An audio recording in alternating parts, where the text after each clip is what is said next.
Welcome to TBC channel. మీ అందరికీ తెలుసు, బెలూచిస్తాన్ రెబెల్స్ పాకిస్తాన్ నుంచి బెలూచిస్తాన్ విడిపోతుందని స్వతంత్రం ప్రకటించుకుని జెండా ఎగురవేశారు. బెలూచిస్తాన్ స్టోరీ ఒక్క మాటలో చెప్పాలంటే 1947లో మనకి స్వతంత్రం వచ్చాక మతపరంగా భారత్ నుండి పాక్ విడిపోయిన విషయం తెలిసిందే. అప్పుడు బెలూచిస్తాన్ అనేది ఒక సంస్థానంగా అంటే మరో రాజ్యంగా ఉండేది. 1948లో పాక్ బెలూచిస్తాన్ ని ఆక్రమించుకుంది. అప్పటి నుంచి స్వతంత్రం కోసం బెలూచిస్తాన్ పోరాడుతుంది. అయితే పాకిస్తాన్ మొత్తం కంట్రీలో తక్కువ జనాభా అంటే ఎక్కువ ప్రాంతం అంటే పాక్ భూభాగంలో 44% బెలూచిస్తాన్ ఉంది. అంతేకాకుండా ఈ ప్రాంతంలో gold, copper, iron ore, coal లాంటివి చాలా ఖనిజాలు ఉన్న ప్రాంతం. అయితే పాకిస్తాన్ ఈ బెలూచిస్తాన్ ప్రాంతంలో మైనింగ్ చేసి అక్కడి ప్రజలకు ఎటువంటి సౌకర్యాలు అంటే విద్య, వైద్యం, రోడ్లు, పవర్ ఇలాంటివి ఏమీ ఇవ్వకుండా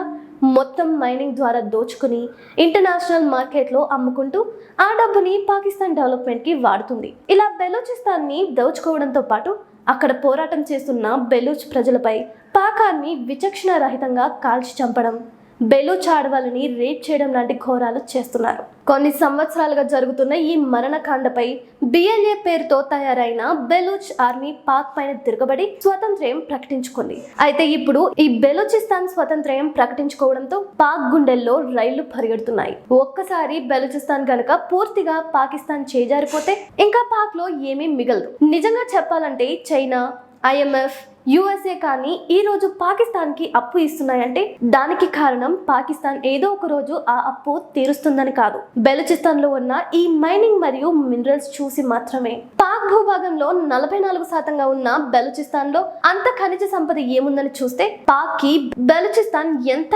ఇంపార్టెంట్ అని తెలుస్తుంది. బెలూచిస్తాన్ లో 2 రకాలు అంటే metallic minerals, non metallic minerals. Balochistan లో మొత్తం ఖనిజాలు వచ్చేసి దాదాపు 50 రకాలు ఉంటే వీటిలో 39 రకాల ఖనిజాలను పాక్ ఇంటర్నేషనల్ మార్కెట్ లో అమ్ముతుంది. వీటిలో మెయిన్ గా ఉన్న మెటాలిక్ మినరల్ విషయానికి వస్తే వీటిలో copper, gold, silver, iron ore, chromite ore, lead ఇంకా జింక్. ఇక ముఖ్యమైన నాన్ మెటాలిక్ మినరల్స్ విషయానికి వస్తే marble, granite, lithium, barite, coal, sulphur, gypsum, onyx లాంటివి ఉన్నాయి. పాకిస్తాన్ లో దొరికే మొత్తం మైనింగ్ లో 80% బెలూచిస్తాన్ లో ఉంది. పాకిస్తాన్ లో వాడే 90% మార్బుల్ బెలూచిస్తాన్ నుండి వస్తుంది. అంతేకాకుండా ఈ మార్బుల్ 52 కంట్రీస్ కి ఎక్స్పోర్ట్ అవుతుంది. ఇక్కడ తయారైన మెజారిటీ మార్బుల్ ని చైనా ఇంపోర్ట్ చేసుకుంటుంది. ఒక్క మాటలో చెప్పాలంటే బెలూచిస్తాన్ లో దాదాపు 1750 మైన్స్ ఉన్నాయి. అంతేకాకుండా బెలూచిస్తాన్ కు ఒకవైపు ఉన్న అరేబియన్ సీలో గ్యాస్ నిక్షేపాలు ఉన్నాయి. చివరికి అగ్రికల్చర్ ప్రొడక్షన్ లో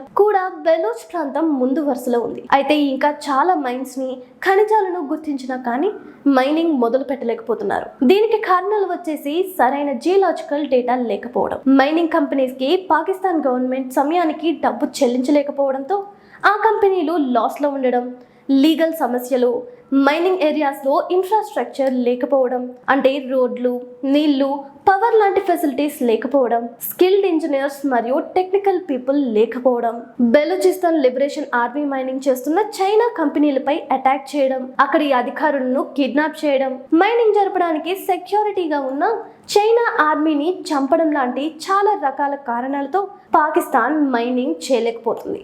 ఇంకా జియోగ్రాఫికల్ గా బెలూచిస్తాన్ చూస్తే ఒక సైడ్ పాకిస్తాన్, మరో సైడ్ ఆఫ్ఘనిస్తాన్, ఇంకో సైడ్ వచ్చేసి అరేబియన్ సీ ఉంది, మరోవైపు ఇరాన్ బోర్డర్ గా ఉంది. అయితే పాక్ నుండి ఈ మినరల్స్, మెటల్స్ అన్ని కూడా ఇంటర్నేషనల్ మార్కెట్ లోకి ఎక్స్పోర్ట్ చేయడానికి అరేబియన్ సీ కూడా బెలూచిస్తాన్ కి కలిసి వచ్చింది. ఒకవేళ పాక్ నుండి బెలూచిస్తాన్ విడిపోతే అరేబియన్ సీ ద్వారా జరిగే ఎక్స్పోర్ట్స్, ఇంపోర్ట్స్ మొత్తం ఆగిపోతాయి. అంతేకాకుండా ఇది బెలూచిస్తాన్ విడిపోవడంతో ఆగదు. మరోవైపు ఆఫ్ఘనిస్తాన్ కూడా పాకిస్తాన్ ని కొంతవరకు ఆక్రమించవచ్చు.